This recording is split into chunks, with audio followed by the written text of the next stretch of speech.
We're about to start the meeting right now. All right. Hello. Good evening. Yeah. Good evening. Yeah. Yeah. Hello, everyone. And good. Yeah. Hello, Good ma. morning. Hello. Good evening. Yeah. Good morning. Good evening. Wherever you are hearing me from different parts of the world, you are all welcome to this great seminar. Thank you for joining us. Thank you so much for joining us. You are highly appreciated for your time. My name is Temitope Malomo-Dokumu. I'm an operating room manager from Health Service Commission, Lagos State, Nigeria. And I'm also the vice chairman of Workplace Health Safety Committee. I want to thank the speaker for taking out of no time, even for this presentation. You are highly welcome and you are highly appreciated, sir. And also, I want to sincerely appreciate the CEO, Mrs. Adebusola Owokale, for your unrelenting efforts in building capacity. Thank you very much. I pray that the Lord will keep strengthening you.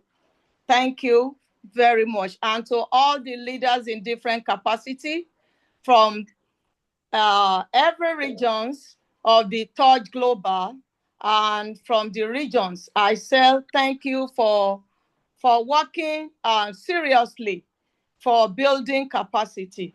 Thank you, everyone.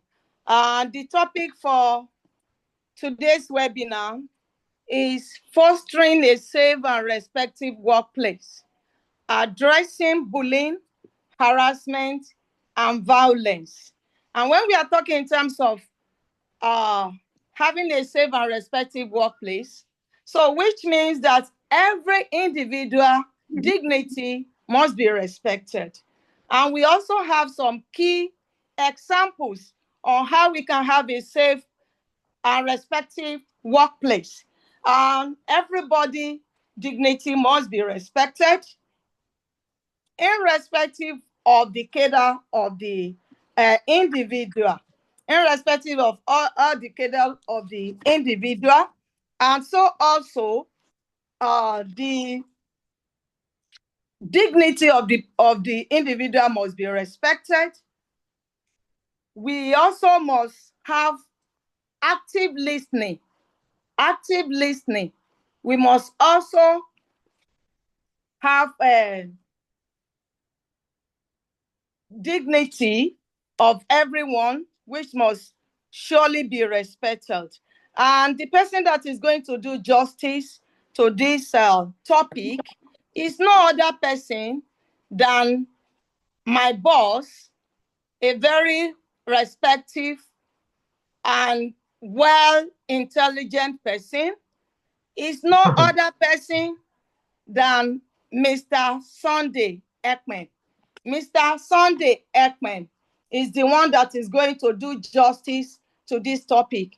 And everybody, we know after the webinar that Mr. Sunday Ekpen is a renowned administrator. He is a renowned administrator. He's a leader of all leaders. He's also a speaker. Mr. Sunday is a speaker. He has no time, but he has to find time out of no time to make himself available for this presentation. Mr. Sunday Ekpen, Ojekhekpen, popularly called Sunday Ekpen, was born at the St. Philomena Maternity Hospital, Benin City, in Edo State. He hails from Ujemene Ekpoma in Eson West local government area of Edo State. His academic pursuit started at the Payne Primary School, Benin City, and proceeded to Edokpolo Grammar School, FCT, School of Nursing, and graduating as a registered nurse. He also went to Institute of Administration and Extension Services of University of Benin, Institute of Development Administration of Nigeria, and University of Ibadan. and Miriam Abasha, American University of Republic of Niger Republic. His work life started with Federal Capital Development Hospital in October, and now University of Abuja Teaching Hospital, Gaki Hospital in the public-private partnership spirit, known as Cedar Crest Hospital, Abuja, and now as Alliance Hospital, where he now works. His academic qualification includes West African School Certificate, Registered Nurse Certificate, Registered Perioperative Nurse, Diploma in Administration Management. He also had Diploma in Monitoring and Administration. He has his Bachelor's of Nursing Sciences and Master in Nursing Science. He is a member of National Association of Nigerian Nurses and Midwives, also a member of National Association of Perioperative Nurses of Nigeria. He was once a national chairman of this great association. He's an associate member of Institute of Development Administration of Nigeria. He's also an associate member of Institute of Health Service Administration of Nigeria, respectively. He is a patron of Red Cross International, Edo State, and also a member of Red Cross Gaki Detachment. He's a Federal Road Safety Commission member, Special Macha Scheme. He served in all different cadres in nursing and hospital administration, and is now the Director of Operations and Acting Director of Nursing at Alliance Hospital, Abuja. Mr. Sunday Ekpen is a workaholic and loves working. His slogan, "With small work," are his motivator. He's married to Mrs. Oluwakemi Omolara Ojekhekpen, who is a Deputy Director of Nursing Services at the prestigious National Hospital, Abuja, and they are blessed with 3 lovely children. Distinguished guests, the ladies and the gentlemen, I present to you the erudite professional, the academician par excellence, and an astute hospital administrator, Mr. Sunday Ojekhekpen Aka, who is going to do justice to the topic that we are talking about. And I will want you to put your question down on the chat board so that after the presentation, Mr. Sunday will do justice to the questions. I hereby present to you the speaker of today, Mr. Ojekhekpen Sunday. Sir, you are welcome on board. Thank you for coming. Mr. Sunday, thank you for coming. I present you for today's seminar. Thank you very much, Madam, and it's my pleasure to be with us this evening. I hope I am being heard. Hello? Hello, sir, we can hear you. We can hear you, Sunday. Good evening. Welcome. Yes, it's my pleasure to be able to talk to us this evening on this very apt topic. We're faced with a lot of social and economic pressures today. So working has not been easy at all. Contending with all this, there are so many triggers that would get one easily overboard. So it is in this context that we're looking at this topic today. For correction's sake, Madam pronounced my surname as Ekpen. No, it is Ekpen. That's to put a record straight. Once again, it's my pleasure to Sorry about that. All right. Fostering a safe and respectful workplace, vis-a-vis addressing bullying, harassment, and violence. They are like the opposite side of same coin. If we want to pick the characteristics of a disrespectful and an unsafe workplace, we'll be looking at bullying to be one of the characteristics. We'll also be looking at harassment as well as violence.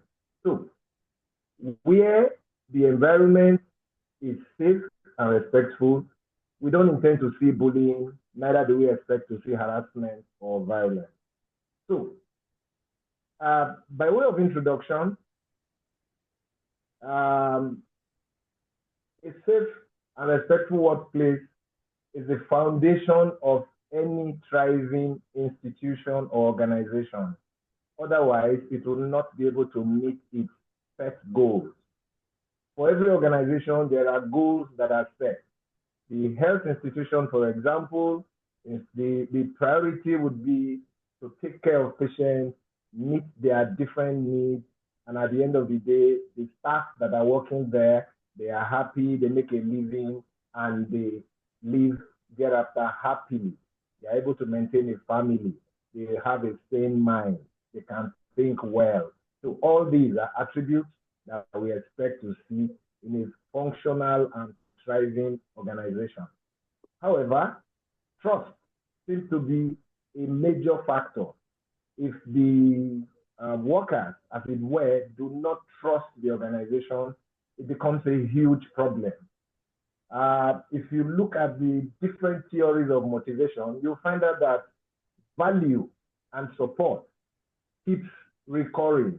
It is because it has been found that workers, human beings, they thrive better, they work better, they give in their all when we show that we value whatever and however little their contributions are.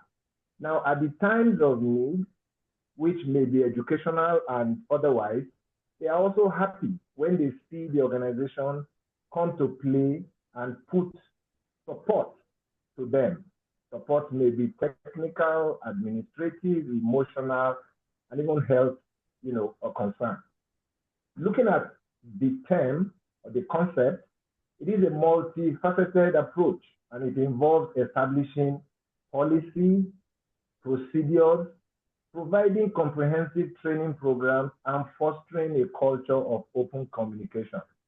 We cannot say we have a safe workplace where there are no policies. Policies are set out to guide what we do, how we do, and what happens next if we do not do what the organization expects. Same with procedures.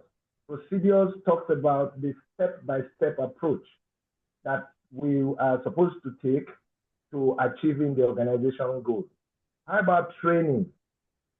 If staff is brought into the organization, he is new, no matter the level of experience that staff has, he needs to undergo a definite training.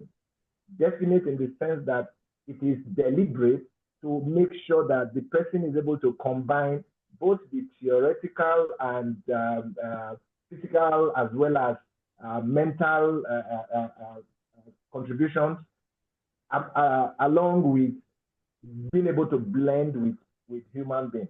No wonder at this point, psychology and sociology becomes critical because we need to work with each other and it is a team work.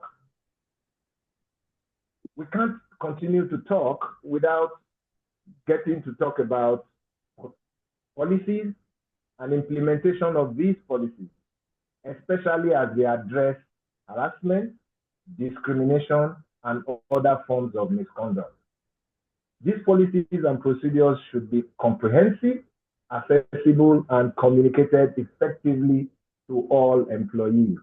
What do I mean by comprehensive? It addresses all the areas that we expect it to address. How do we mean communicated effectively? It means in clear terms, no ambiguity, and it is straightforward. How about making it available to all employees? It's not prepared and kept in one office somewhere. No, it is prepared and it's made available so that everybody concerned, everybody that works in that organization is able to see, read, know what is expected and what is not expected. This, if done, will provide the needed framework for addressing issues promptly and fairly, ensuring a consistency and transparency. This is key. Where people see that they report things, that is if they have the courage to even do that, because there are scenarios where for one reason or the other, they just swallow it, they keep it, and they continue to weep or sorrow secretly. But where they are able to come out and express themselves, if for any reason the issue is not addressed promptly, it is not there is no consistent approach to a particular scenario or problem. It invariably means there is no transparency and people will lose interest in having to talk or report issues. Therefore, similarly, investing in comprehensive training programs is essential. We talked about training, but that was orientation.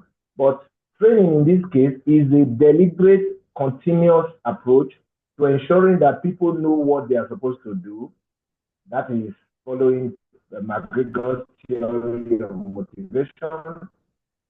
If people know what they are supposed to do, they will do. But we also remember that the other side of that theory says man will naturally not do what is right, except he or she knows that there is the ombudsman with the stick and that will hit him if he does what is not expected.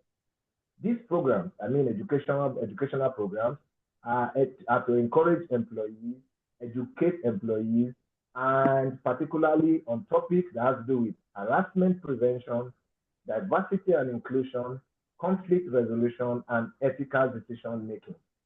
If you agree with me, you will agree that if we are inclusive in our process, everybody is carried along and we are all happy. Where there is no harassment, there will be little or no conflict.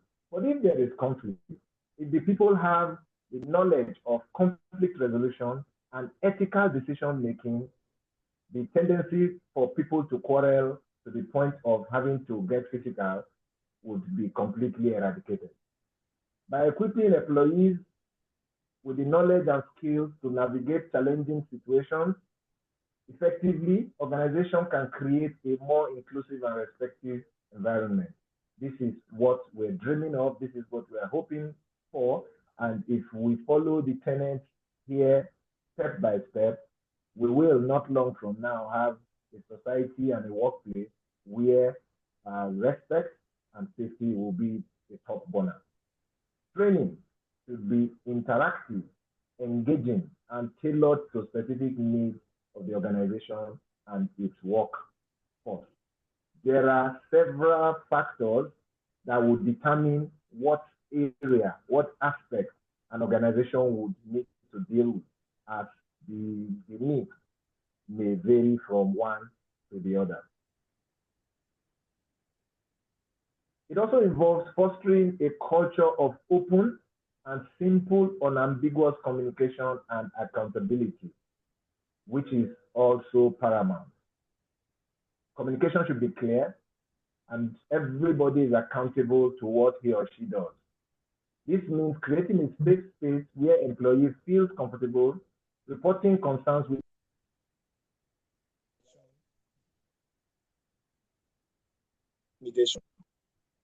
It also involves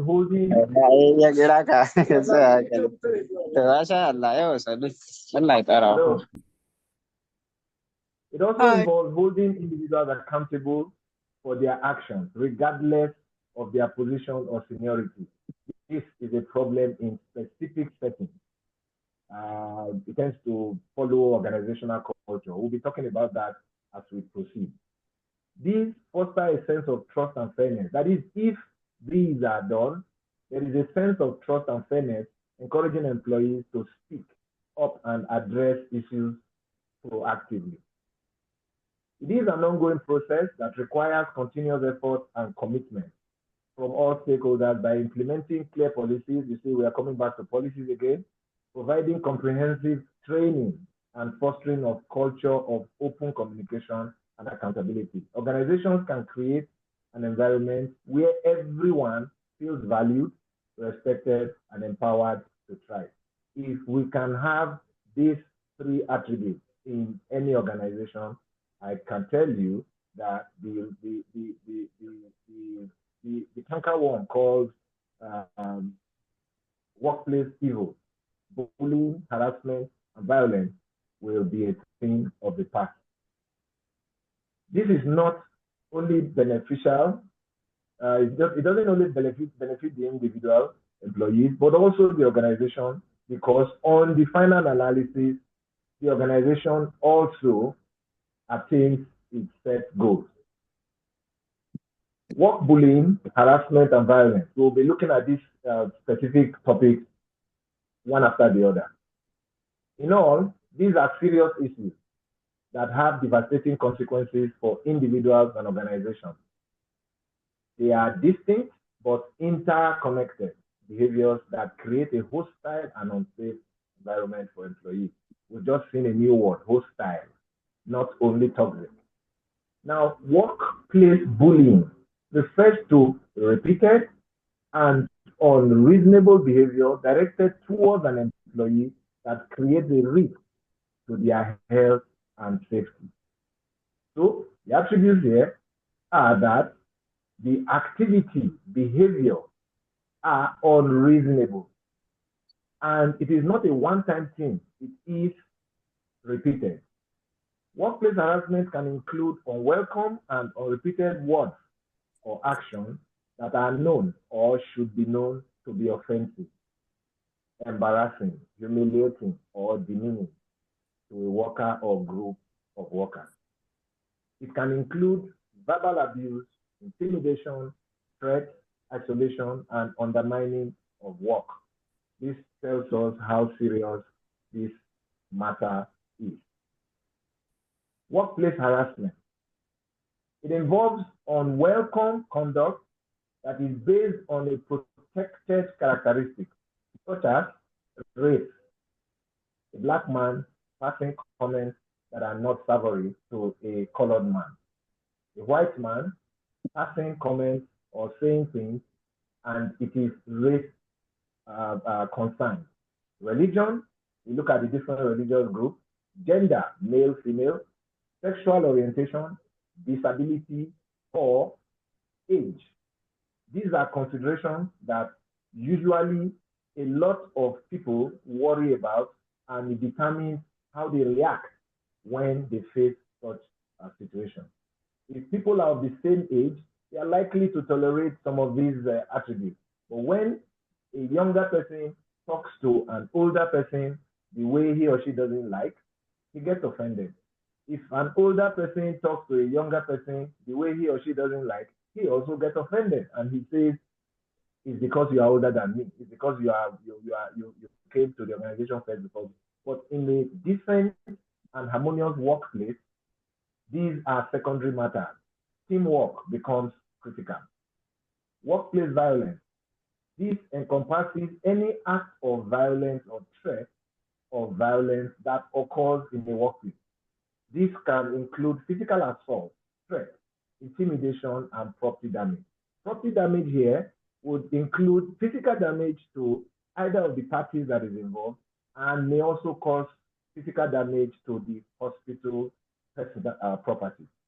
It is important to note that these behaviors can overlap and often occur together. So there can be a situation where a staff is not happy, he feels that sense of harassment, and it deteriorates to workplace violence.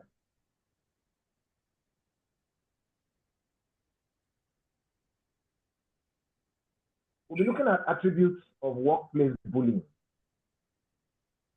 So for workplace bullying to occur, there are things we would expect to see and may adduce as the likely reason why these happen. Repeated and unreasonable behavior. Any behavior that is unreasonable. Reasonability in this context will be narrowed down to the work culture, organizational culture of the particular institution you are talking about. There are cultures that are acceptable in India, for example, that are not acceptable here in Nigeria. There are cultures, work cultures that are acceptable in the UK that are not acceptable here in Nigeria. If you go beyond that, you're looking at religion as a factor. There are also variants that we see with reference to this. Power imbalance. Power imbalance is bullying is usually a thing that happens and leaves the person who is less powerful at the disadvantage and as the victim. So the powerfulness may mean influence, may mean knowledge, may mean physical, and all other parameters. Intention to harm. If anybody bullies, the intention is to harm, psychologically, physically, or otherwise. If anybody harasses, the intention is to embarrass. Impact on the health and safety of the person. Bullying leaves a psychological impact and may also get to mental and physical, or may affect the mental and physical health of the person or the persons concerned. Attributes of workplace harassment continues.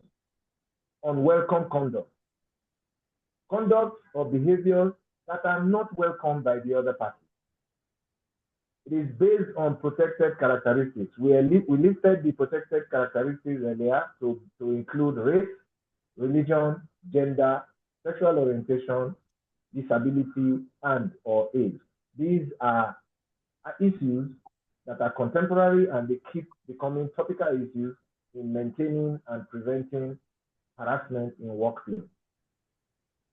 Harassment creates a hostile work environment. There is tension.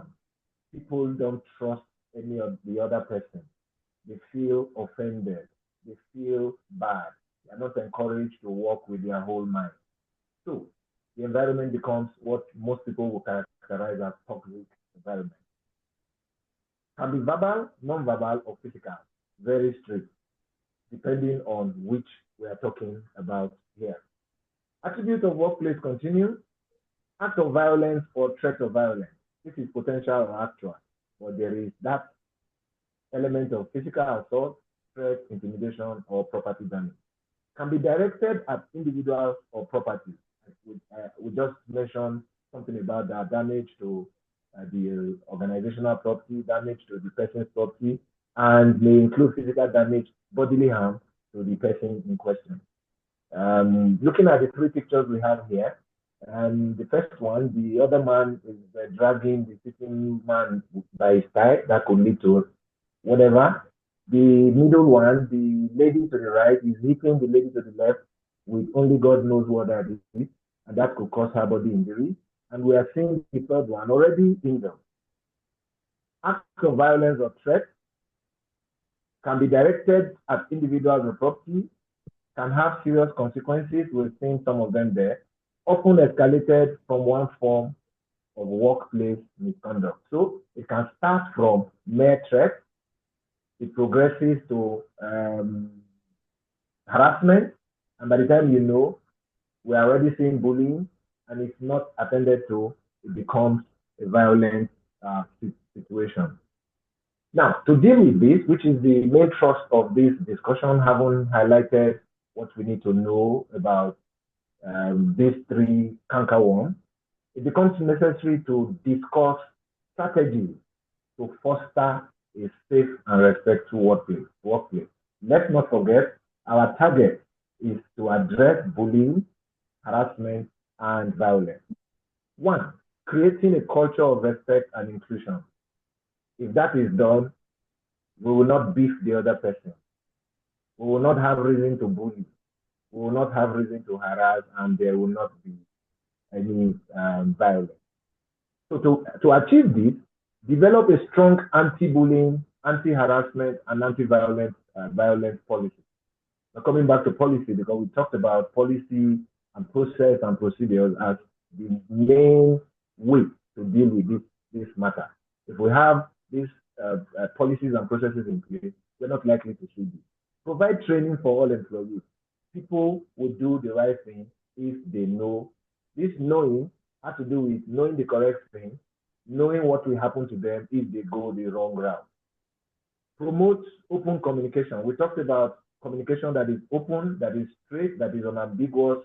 It is made available to everybody, and it is straight to understand. If everybody knows this, there won't be problem. Leaders are encouraged to lead by example. It is not the leadership of do what I say and not what I do. No, it will be do what I do. The second strategy will be addressing risk factors. Identify and address potential triggers. A colleague lost a relative and went for some days off duty. On coming back, he's been saddled with responsibilities that are emotionally demanding.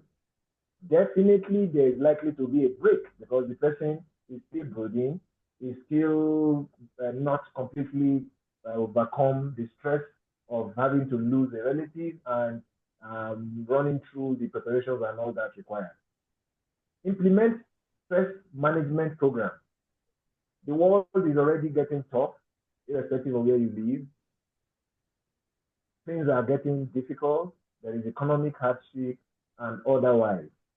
So there are a whole lot of things contending with the human mind before coming to work. Stress management programs will help to make sure people don't easily get overboard when they are working. Promote conflict resolution skills. There will be conflict. There will be conflict. Where 2 or 3 persons are, there will be disagreement.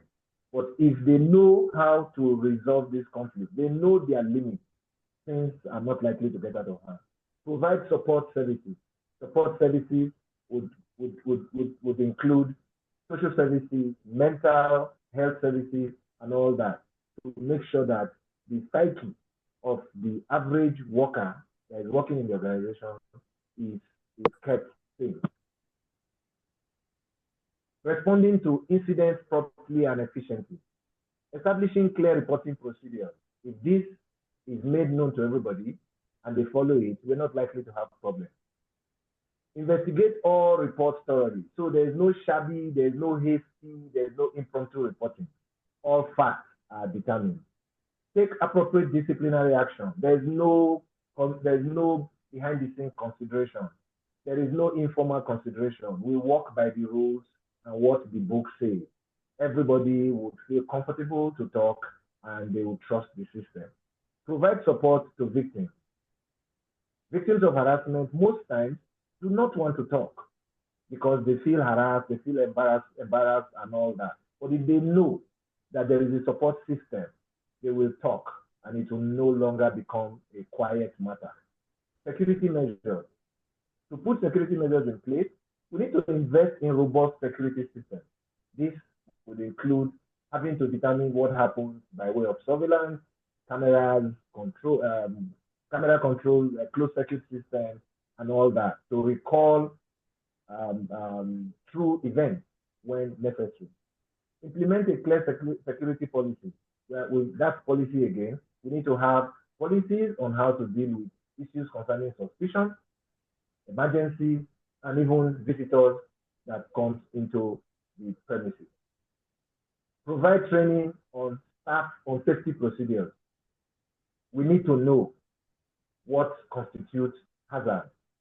We need to have the requisite training on how to deal with potential threats and even threats that are imminent. Violence prevention. To prevent violence, we develop a comprehensive violence prevention program and make sure everybody is on top of it. Provide staff with personal safety devices where necessary. Create a culture of safety first and make sure that everything around you is safe and well protected. 6, mental health and well-being. Offers stress management program.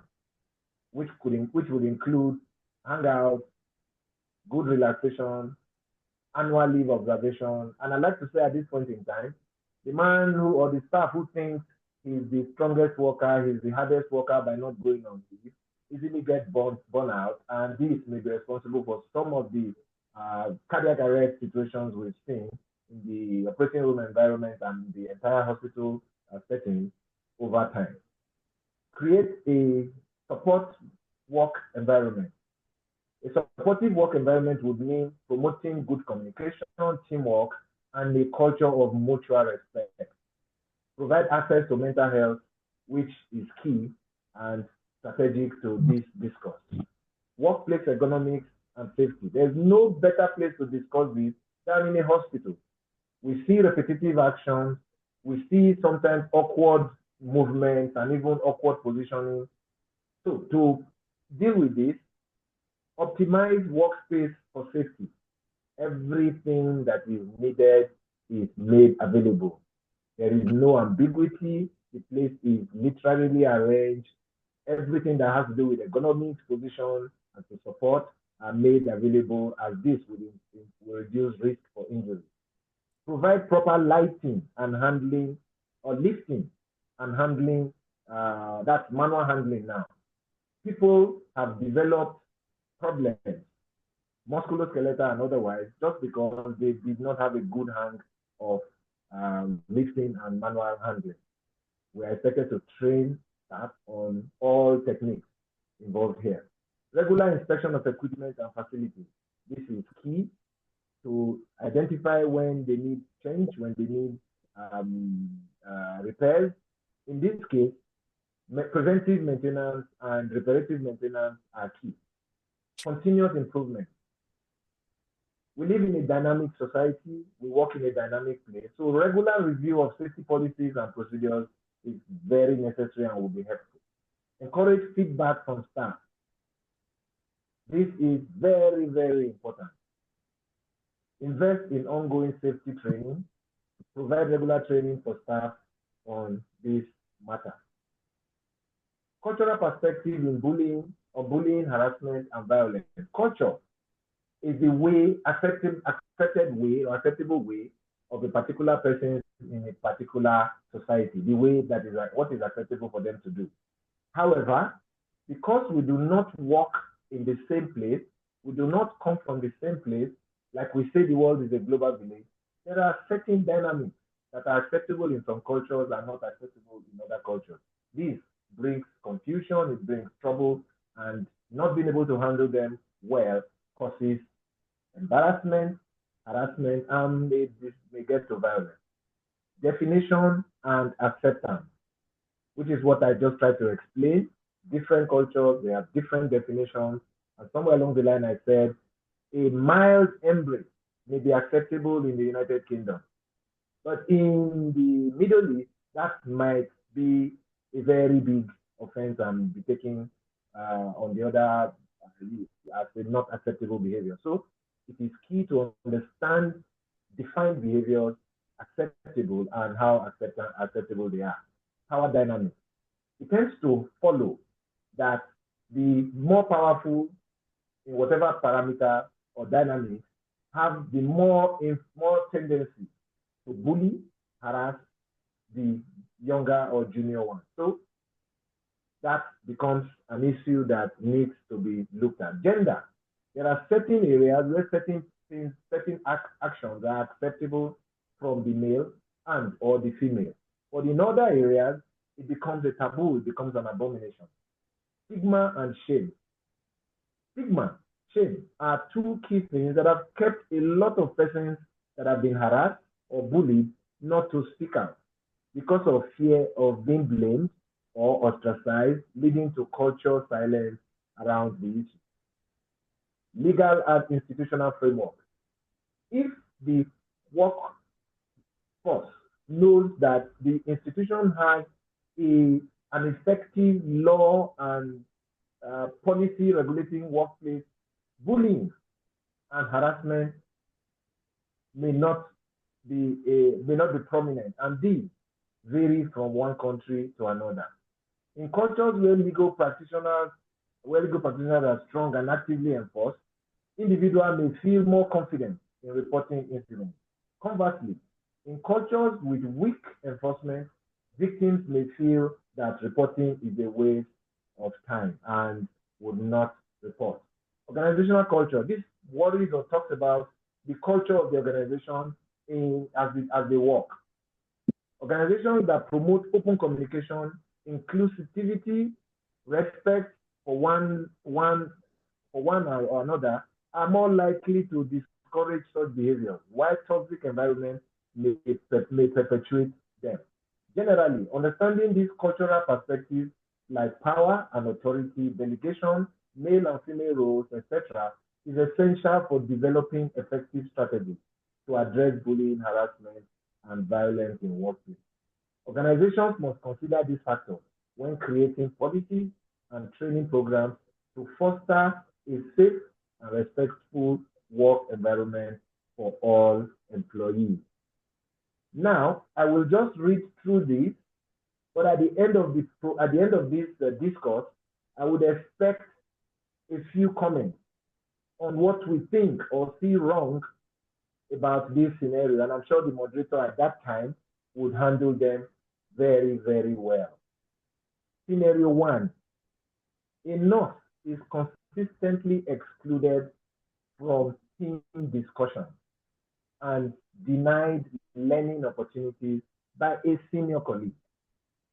A nurse is consistently excluded from team discussions and denied learning opportunities by a senior colleague.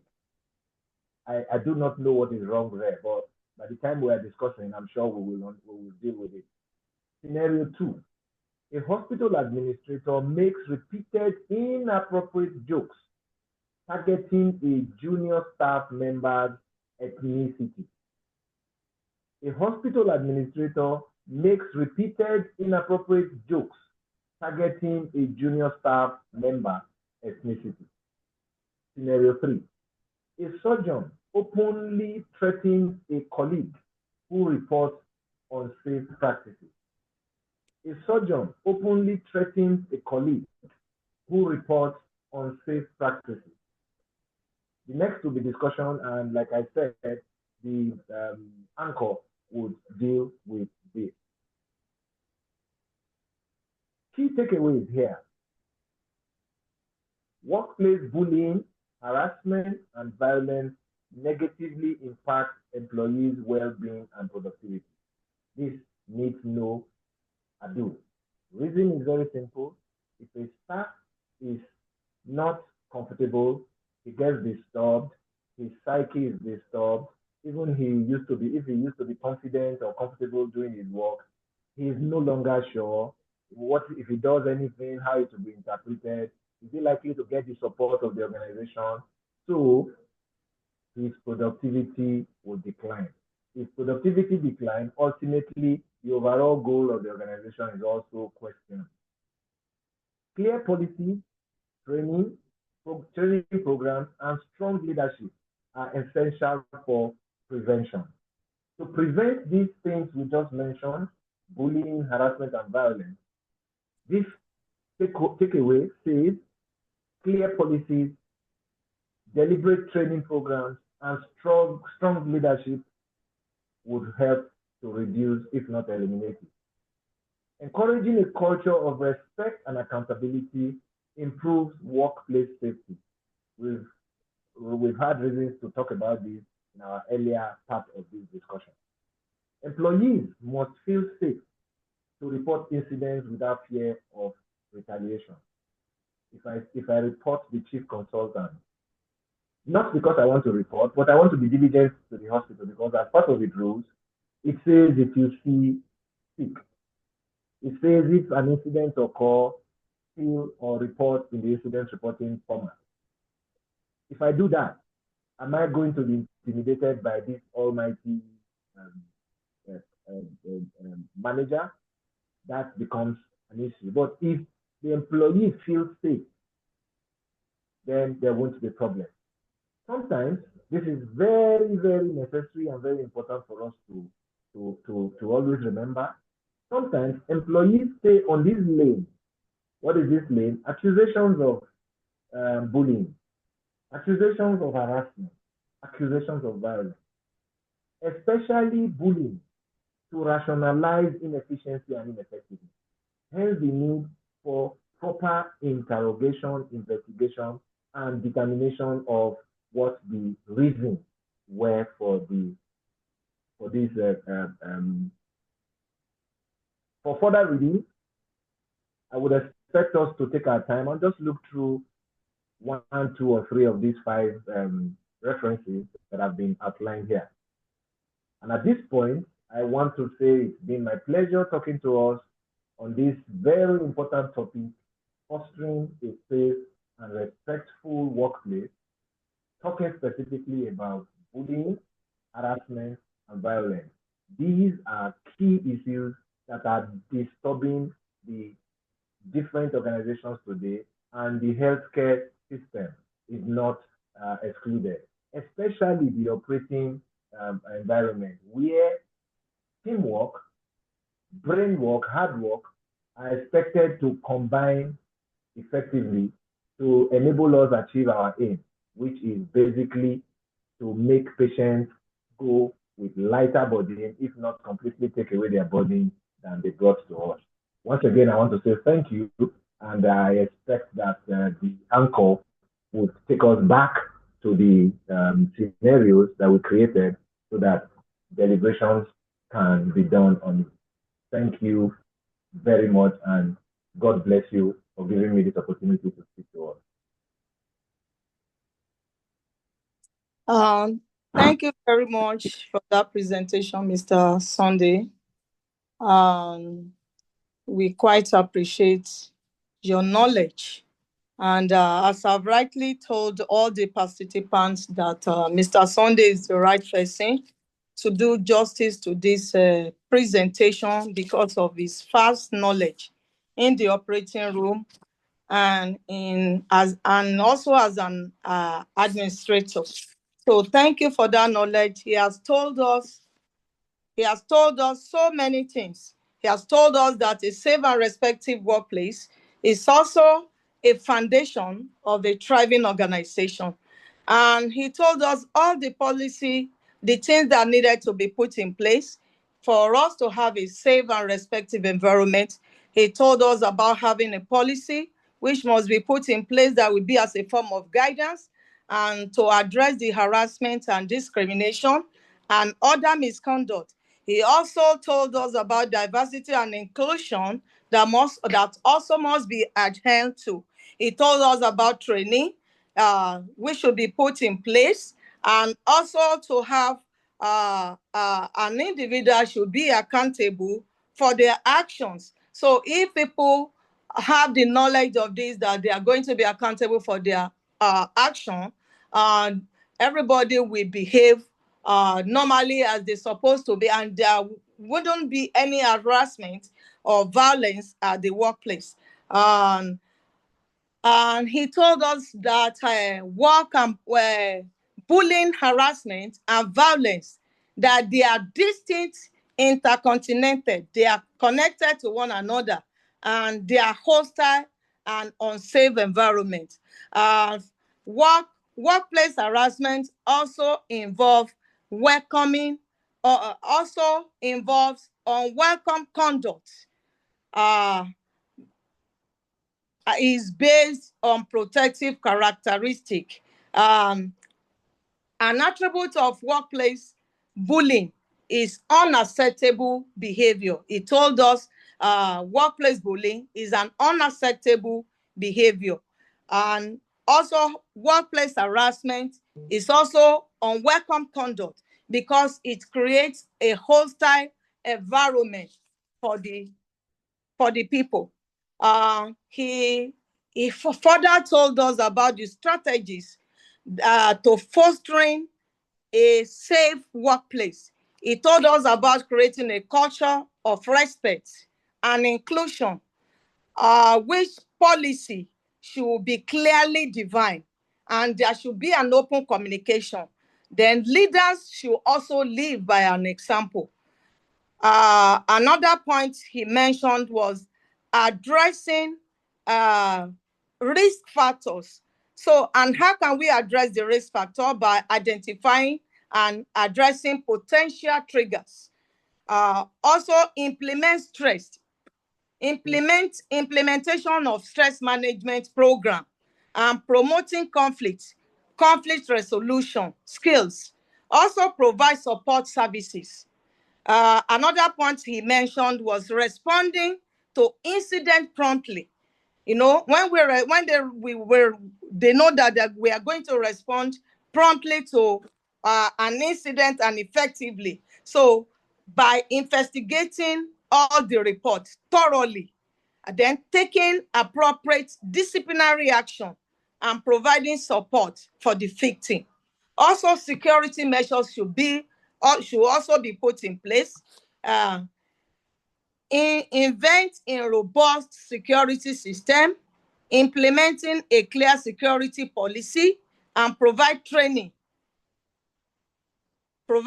training on safety procedure.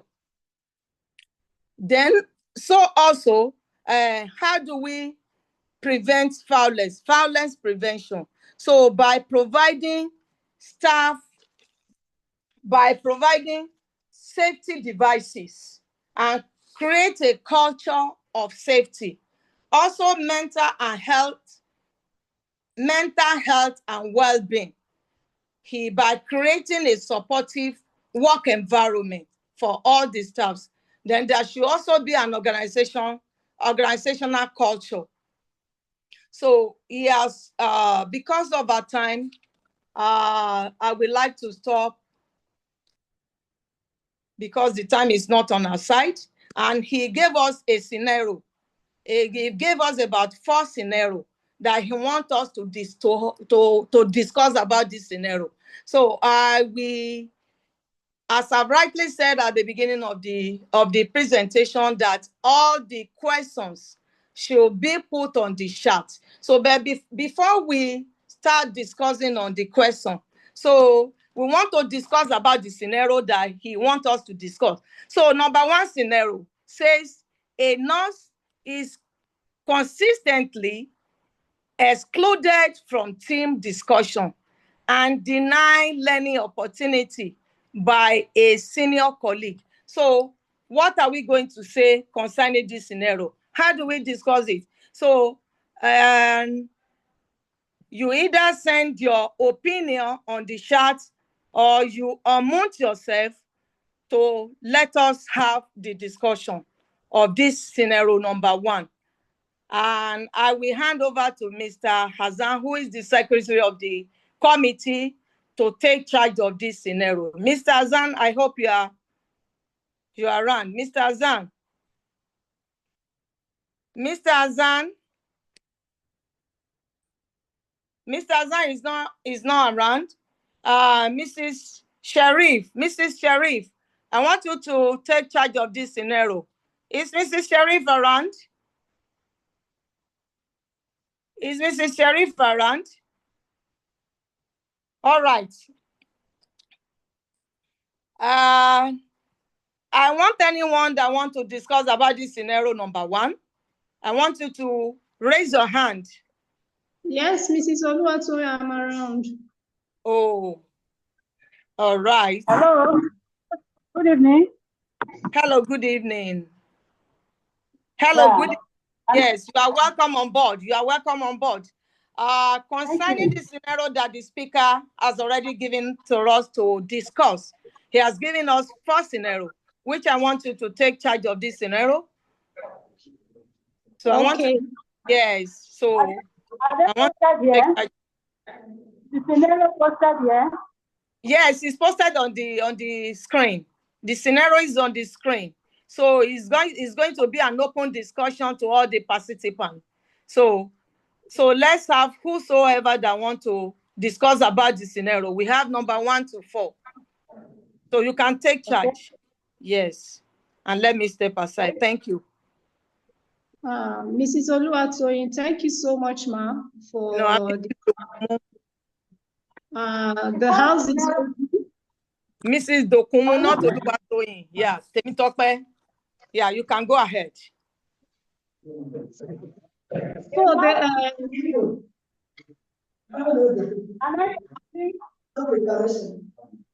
We can hear you. You can go ahead about the scenario. Yeah. Okay. First scenario says a non excluded from team discussions and denied learning opportunity by a senior colleague. So how do we handle this situation?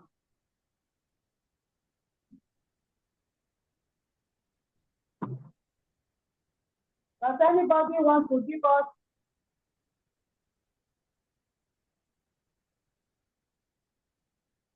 Okay. Hello? Does anybody want to Hello? give us on this? Hello, Mr. Sunday. Yes. I'm just thinking maybe I should do a 1 minute or two discussion on scenario 1. Then we can take a leap from there and do 2 and 3. Okay. I don't know if that's okay. Yes, it's okay. You can go ahead. All right. So scenario 1, issues that we can readily pick out there. Enough is consistently. Number 1, consistently. It's not a one-time thing. Yes. Number 2, what is the action excluded from a discussion? Number 3, denied learning opportunities by senior colleagues.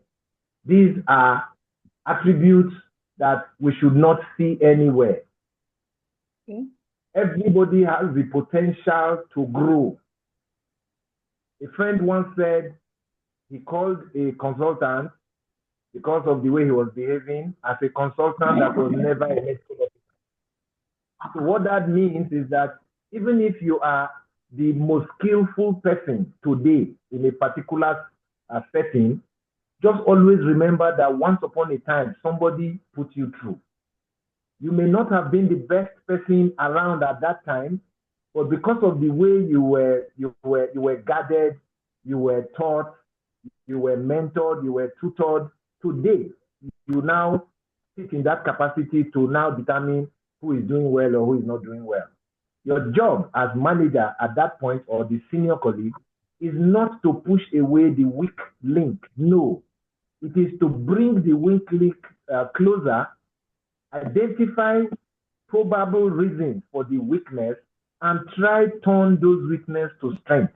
So rather than stopping this person from discussion, the reverse would have been the case. This same person would have been made one of the main persons that would do this discussion, supported by that leader.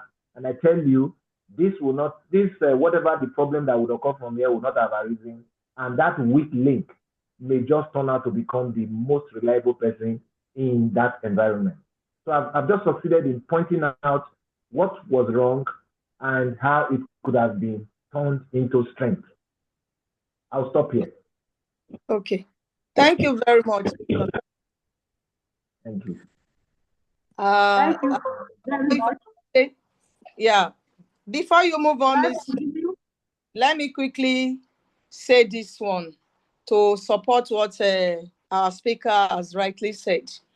It's just like working in an operating room where we have the seniors ones that always wanting to scrub for the consultant, and the consultant will not want the junior ones because of their skill to scrub for them. So what this scenario is telling us, that we should always push the junior ones, because we have been doing it in a longer time, and that is why we are being skillful. So we should not deny our junior ones as well for doing what they are not yet conversant in doing. I think I'm with you, Mr. Sunday. I think that is what exactly that scenario is telling us. Yes, that is okay. It's a very good scenario you've just created. If the senior nurse or senior peri-op nurse or senior person continues to scrub for that senior consultant, it invariably means at no point will that junior one become proficient. That's what it means. Thank you. Thank you, madam. Thank you very much, sir. So, Ms. Sharif, you can go ahead with the second scenario. Mrs. Sharif, are you there? The second, are you there? Yes, can you hear me, please?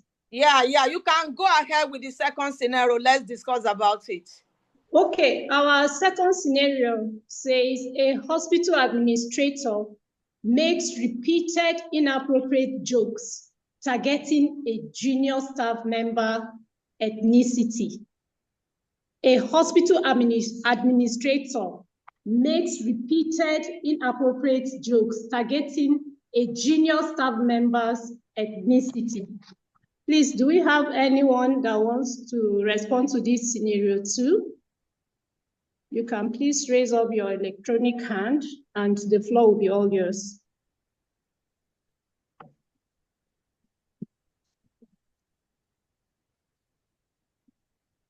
Anyone that wants to make an attempt, please.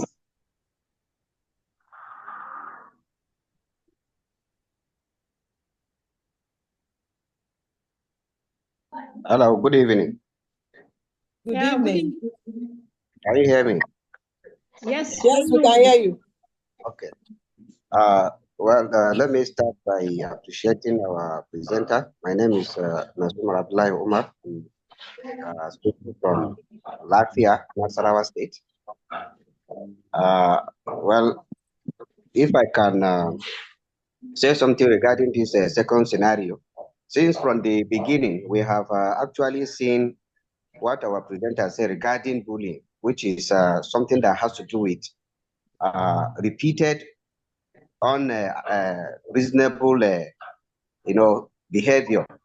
From that, you as an administrator, as a senior worker, you are now targeting the junior workers' ethnicity, and then you are creating jokes. And this joke is not just for once, it is a repeated issue. Definitely, the junior worker may likely look at you as if you are mocking his own tribe or his own ethnicity, ethnic group, and which he may not want it and may likely respond to you in a manner that you may not also want it. And that could lead to a violent situation. So we are to support one another as from the first scenario.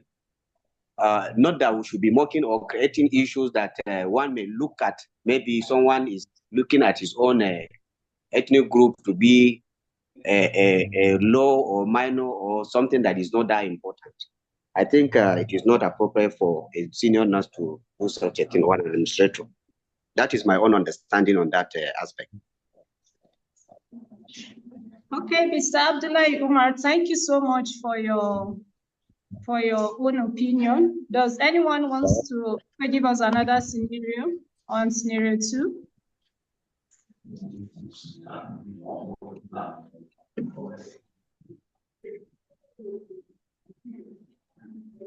Okay, it seems we don't have anybody that wants to speak on that, so I'll call on the speaker to also shed more light on scenario 2.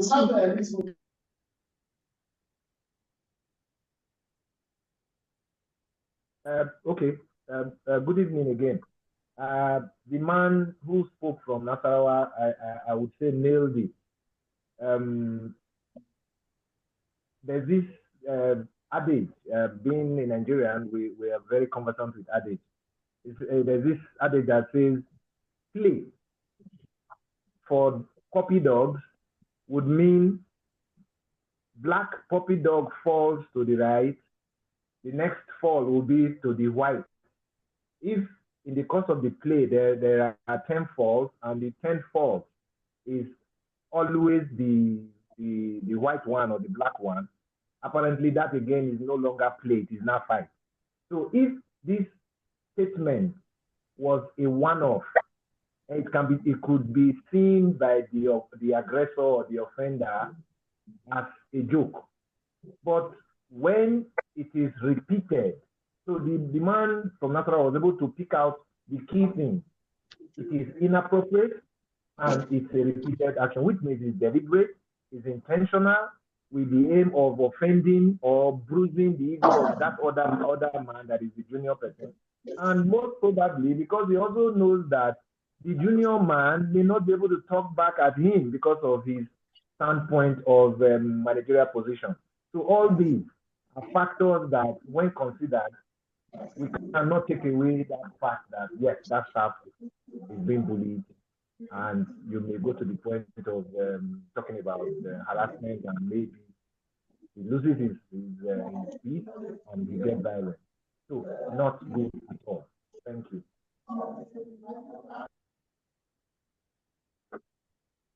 Thank you very much, sir. Yes. Go ahead, number 3. Mrs. Sharif. Mrs. Sharif. Thank you much, sir. I think we'll go to the next scenario, which is 3. And it says, a surgeon openly threatens a colleague who reports unsafe practices. A surgeon openly threatens a colleague who reports unsafe practices.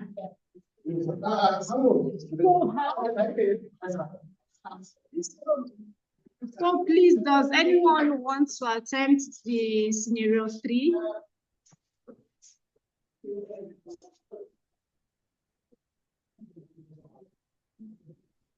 Scenario 3 says a surgeon openly threatens a colleague who reports an unsafe practices. And definitely this happens a lot in our operating theater. So does anyone want to make an attempt, please?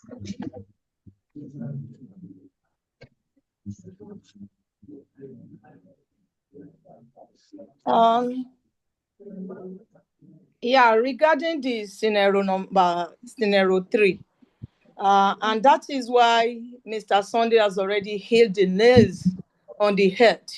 You know, this is a form of bully, and he has already told us what needs to be put in place in order to prevent bullying.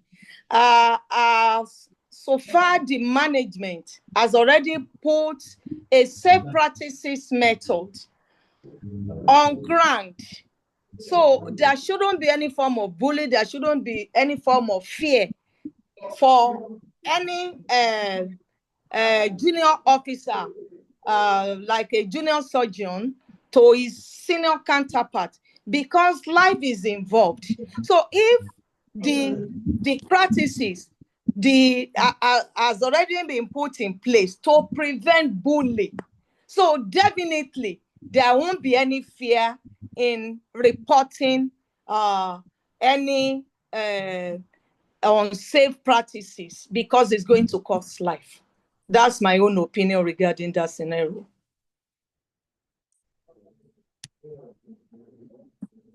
Okay, Ma, thank you so much. Mr. Sunday, can you speak more on that, please? Thank you very much. We'll just try and round up now. Scenario 3 is an affront to the staff concerned, that is the junior colleague, an affront to the hospital. It simply means that this particular surgeon or is now above the rules and regulations of the hospital. Otherwise, he will not openly do it. So for him to get to openly do it, it's like, damn the consequence. What can anybody do? So these are issues that are to be addressed in formulating policy. I think that ends that. And I want to thank everybody for the diverse opinion we have. But the bottom line is we all understand what it means to talk about bullying, harassment, and violence. Question and answer. There are two questions that I really want to quickly attend to. There's a question that talks about unattended to report of bullying. So if a bullying report is made and it is unattended to, it goes back again to the policy of the institution. For example, in my institution, If there is an incident, the first thing, avoid anything that will lead to violence. So the first principle is self-control. Do not retaliate, do not do anything, just simply go fill an incident report form and push it to your direct boss. Now, the next thing is talk later. If you feel the person may have, maybe that's the first time, is not this repeated one, you may keep quiet, calm down. On a later date, maybe 1 or 2, depending on how it is, engage that person one-on-one. Just politely, respectfully, let him or her know that that thing you didn't like it. Now, if it repeats itself, or the person did not accept that he has done anything wrong, my own policy says escalate. Now, escalation would start from the unit head and will end at the CEO's desk, which means at any point you escalate to and you're not getting redress, seek the attention of the next reporting line. So if a unit head is not answering you, if some settings have departmental head, go there. If that person is also trying to cover or is not giving you the right thinking, maybe if you're a nurse, you go to your director of nursing. If you're a doctor, you go to your director of clinical services. If at the end of the day that still is not giving you, then you do not have a choice but to go to the CEO. So that's how issues like that are addressed. For example, in my own setting, it's a policy thing. Everybody understands that. The second question is, a junior disrespects a senior. What do you do about it? It's a very, very simple thing also. In this, in attending to this, what we talked about organizational culture.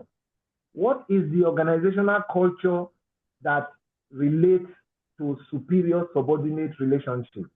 What are the acceptables and what are the not acceptables?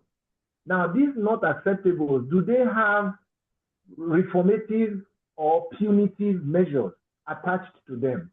If yes, simple. While escalating, the ultimate is that if it is a reformatory action, it will be taken and the person who has committed it is dealt with in such a way that he or she understands that that thing is not good and hopefully not to do it. But if it's a punitive measure, which means that the person has been talked to or cautioned about a similar act, then whatever that same policy meters as punitive measure is also followed. Now let's remember, you do not apply different rules for different persons. No. If the rule says if you walk 2 straight, you lose 1 day pay. Everybody and anybody in that organization who walks 2 straight loses the same, losing that thing. So it's not that today a level 3 officer or a band 5 staff does a thing and he loses 1 day pay. Then when a level 12 or a band 10 person does his own, you now, because of his influence who is in the organization, he now loses 2 hours pay, but same offense. So neutrality, fairness would not be there. So these are issues. It all comes back to what is the organizational culture and what are the rules and regulations, protocols, procedures, regulating behaviors that are defined as unacceptable. I think I would like to stop here. Thank you very much. Wow. Wow. Thank you so much, Mr. Sunday. Thank you for your time out of your busy schedule, and you still find time for us. We are quite grateful, and you are highly appreciated, sir. We say a very big thank you to you. Thank you. I will hand over to the chairman of this workplace health safety committee, Mrs. Oluwatoyin Joseph, to give us a closing remark. Ms. Oluwatoyin, you are welcome on board. Thank you, ma'am. Yeah. Good evening, everyone. Good evening. Morning, good afternoon, good evening, depending on where you are. I'm happy to have you, super excited to have all of you from different countries joining us on this webinar. That is the Operating Room Global Nigeria Workplace Health and Safety Committee. And I want to thank Mr. Sunday so much for dealing with the topic, fostering a safe and respectful workplace, addressing bullying, harassment, and violence. This is a very important topic that cuts across all workers. Although we are dealing with health workers this time around, but it is important for us that this has been discussed today. And from most of the things Mr. Ojekhekpen have discussed, one of the appropriate things for us to do is there should be a security system and policy that is addressing violence, bullying. Because when this is in place, it will be very easy to address the issue. And we really appreciate you for addressing this matter appropriately. And the training is very, very important because knowledge is life. When we are trained to treat each other equally in health sector, we are all equal. Yes, we know there is hierarchy, and there is hierarchy everywhere. But at the same time, we need to treat ourselves equally. There should be no inferiority complex. No one should be looked down upon. A superb consultant who is a surgeon will never operate in an operating room that is filthy, that is not taken care of. If you now look down upon the hospital attendant that they are nobody, what will happen to the operating room? Will the consultant come and clean the operating room before he or she will do the next case? But when we see ourselves as meeting up, working together for the interest of the patient, it is going to remove the issue of harassing, embarrassing, bullying. As a matter of fact, those of us in the health sector, we are all knowledgeable people. We are learned colleagues. And as a result of that, we behave appropriately. And so that is why we just want to emphasize on the fact that we want to limit the issue of embarrassment, bullying, harassment, and violence. It is unthinkable for physical combat to take place in the operating room. What will happen to the patient on the theater table? And what will the patient say about us? So that will be quite embarrassing. And that is why we are bringing this topic out. So Mr. Ojekhekpen, we really appreciate you so much for dealing appropriately with this topic. And I want to appreciate every one of us from any part of the country you have joined us for this seminar.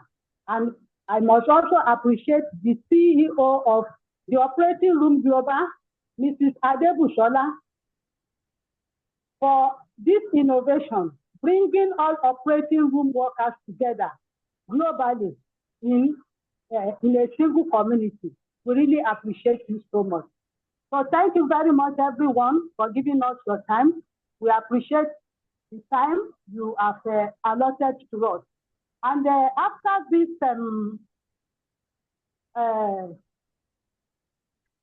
after my talk, there is going to be an evaluation. After this webinar, there is going to be an evaluation topic that will be on your screen.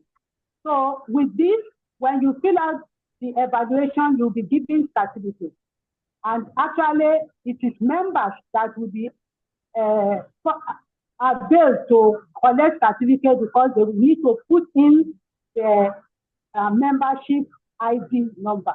So if you are not yet a member, we're going to give you the link to become a member of the Operating Room Global.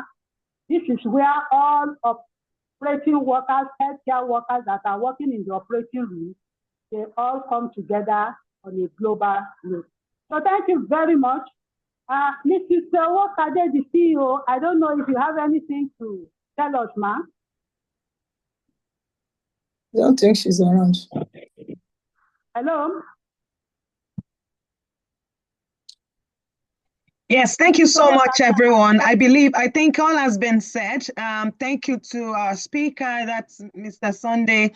Thank you so much for doing great justice to the topic. I listened to the scenarios, and the recommendations, and the discussion was very insightful. So thank you so much for that. I really want to say thank you to the team, for the organization, for the facilitation, for the outstanding representation of TORG-NG chapter. I want to say thank you to everyone who joined all over the world. Thank you for your time. I know it's not easy. Most people are busy. Some people are actually at midnight and they're still connected. So thank you so much. We've got another webinar in another 1 week that would be hosted by the TORG Rwanda chapter. I would like to encourage everyone to join and register for that as well. And thank you for your participation. Thank you.